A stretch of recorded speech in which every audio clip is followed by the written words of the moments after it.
Hello అండి, ఈరోజు మనం బెల్లం రాగి జావ చేసుకుందాం. ముందుగా ఒక బౌల్లో 3 స్పూన్ల రాగి పిండి తీసుకోవాలి. తర్వాత రాగి పిండిని ఉండలు కట్టకుండా నీళ్ళు కలుపుకొని పక్కన పెట్టుకోవాలి. తర్వాత స్టవ్పై ఒక గిన్నె పెట్టుకొని 2 గ్లాసుల నీళ్ళు పోసుకోవాలి. నీళ్ళు మరిగిన తర్వాత కొంచెం సాల్ట్ వేసుకోవాలి.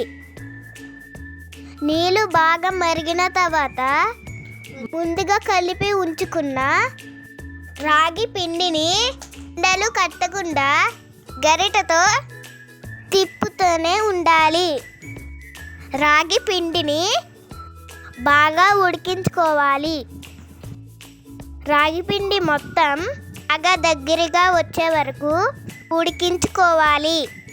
తర్వాత 1 కప్పు బెల్లం తీసుకొని కలుపుకోవాలి. బెల్లం మొత్తం కరిగే వరకు తిప్పుతూనే ఉండాలి. బెల్లం కరిగిన తర్వాత 1 గ్లాసు కాచి చల్లార్చిన పాలని వేసుకోవాలి.